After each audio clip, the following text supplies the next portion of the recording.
French and Saunders, how they prove that women are funny. We never talked about being feminists, we just were, says Dawn French. With their satirical and goofy routines, farcical and ludicrous, she and partner Jennifer Saunders helped transform the comedy landscape for women in the UK. Doing our job was being a feminist. That was the point of it really, says French in a new BBC documentary about their partnership. French also discusses how a sketch with singer Anastacia left French feeling humiliated by her appearance, and led her and Saunders to end their hit BBC TV show. When they first started out in the late 1970s, the comedy scene was a world away from today. For a start, it was predominantly male. Old-school stand-up comedians such as Bernard Manning, whose routines would now be considered controversial, were mainstream. When I was growing up, the women were either bikini-clad babes, or not very attractive mother-in-laws, and were the butt of jokes, rather than telling the joke, says actor and director Kathy Burke, who appeared with French and Saunders on their sketch show. The duo's agent of more than 40 years, Maureen Vincent, says many of the TV executives who made decisions about what programs and performers appeared on our TV screens thought women weren't funny,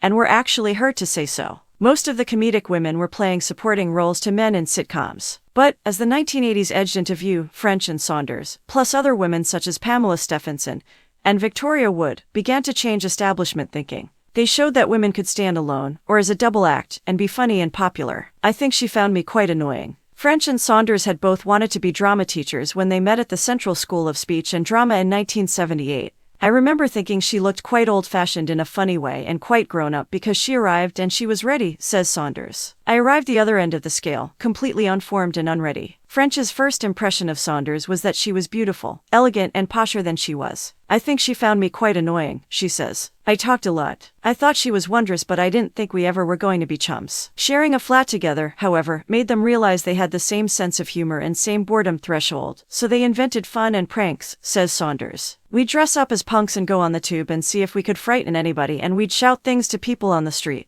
The pair began to perform sketches at the Actors' Cabaret at drama school. Sketches like the Menopezi Sisters, an acrobatic act that wasn't that acrobatic. The duo wore red swimming caps and leotards with nipple tassels on their back, because they'd put their costumes on the wrong way round. But it was in 1980, at a comedy show in a strip club in London's Soho, that French and Saunders first began to break down stereotypes. Girls on top. They joined the comic strip, a group of comedians described as alternative at the time. The likes of Alexei Sayle, Adrian Edmondson, Rick Mayall, Nigel Planer and Peter Richardson. I think they were embarrassed that they didn't have any women, says French. They were trawling for them, so they couldn't believe their luck when a couple of big-bosomed girls walked in. Not many women at that time were doing this British, taking the piss out of themselves, being the idiot style of comedy, says Edmondson, who is married to Saunders. Most women like to preserve their vanity, and they had none of it, he says. That was the shock. But French thought the two of them were in the wrong place at first. The satirical comic strip had begun to attract a lot of attention for being political, she says, whereas they were just coming up with whatever funny characters they could think of. But being there at that time, being women in an equal role to the guys, was political in itself, she adds. By 1982, the comic strip had made the transition to television,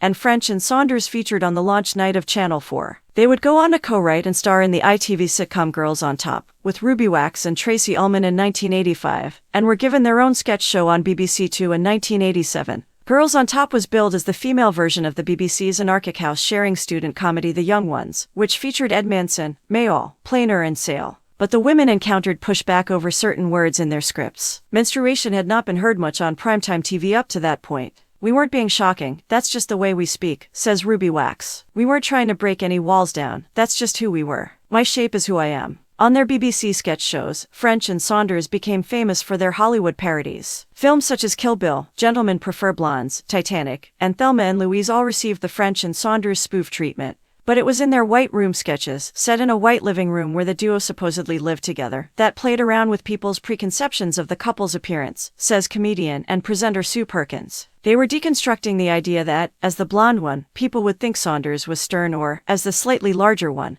people would think French was jolly all the time, she says. As women, they were being judged every second on the way they looked, says Perkins. So the white room, for me, was a way of unpicking that. French, who has been criticized for her size, says she has never disliked her body. Her father, who struggled with depression and took his life when she was 19, instilled confidence in her at a young age, she says, reminding her that she should always value herself. My dad noticed that if you were a little fat girl, you could trip into a great big crack of low self-esteem, she says. I think he just knew instinctively that he needed to make sure that I had armor. We live in a world where people would love you to have some shame about whatever shape you are, and I just have never understood why I should. It's who I am, and I'm going to inhabit it right to the very ends of my fingers, because it's what I've got to work with. Humiliated by Anastacia sketch. But there were moments when her confidence faltered, she explains. The duo decided to retire their TV show in 2008 after performing a sketch with the singer Anastacia, in which French had dressed in a similar outfit to the US star. French says she was left feeling humiliated. I looked in the mirror and I thought, yes, this isn't it. This isn't what Anastacia looks like.